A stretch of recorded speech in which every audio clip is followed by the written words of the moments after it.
কৌশলে ATM card সহ pin হাতিয়ে টাকা তুলে নেওয়ার চক্রের দুই দুষ্কৃতীকে পূর্ব মেদিনীপুরের দীঘা থেকে গ্রেফতার করল কেতুগ্রাম থানার পুলিশ।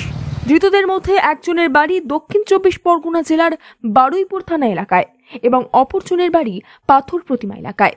আজ কাটোয়া মহকুমা আদালতে ধৃত মিলন বারিক এবং জগন্নাথ ঘরামিকে পেশ করলে বিচারক 14 দিনের পুলিশি হেফাজতের নির্দেশ দিয়েছেন। পুলিশ সূত্রে জানা যায়, 7 আগস্ট সকাল 9টা নাগাদ কেতুগ্রাম থানার আমকুড়িয়া গ্রামের বাসিন্দা প্রাক্তন পুলিশ কর্মী পার্থ সারথী রায় কান্দ্রার সরকারি ব্যাংকের এটিএম থেকে টাকা তুলতে গিয়ে ব্যর্থ হয়ে ফিরে যাচ্ছিল।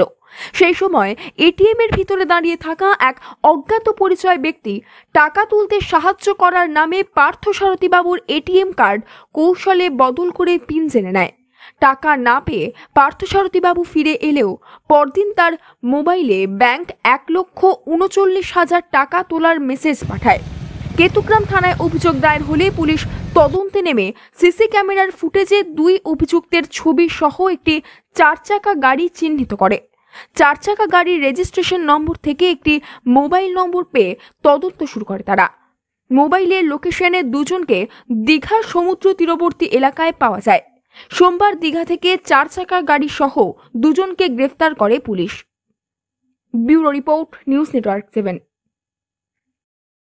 হলমার্ক সোনার গহনা কেনার একমাত্র ঐতিহ্যশালী স্বর্ণ প্রতিষ্ঠান শ্রী ধীরেন্দ্রনাথ দত্ত গোল্ড প্রাইভেট লিমিটেডের শ্রী সুখেন দত্তের দোকান। ঠিকানা কাছারি রোড, চৌরাস্তা, টেলিফোন ময়দান, কাটোয়া, পূর্ব বর্ধমান। কাটোয়া শহরের অন্যতম প্রাচীন ব্যবসায়ী প্রতিষ্ঠান new Shri Gauranga tea store. প্রসিদ্ধ চা ব্যবসায়ী, খুচরো ও পাইকারি চায়ের এই প্রতিষ্ঠান শহরে প্রায় 80 বছর ধরে সুনামের সঙ্গে ব্যবসা করে চলেছে। ঠিকানা কাটোয়া স্টেশন বাজার, চৌরাস্তা।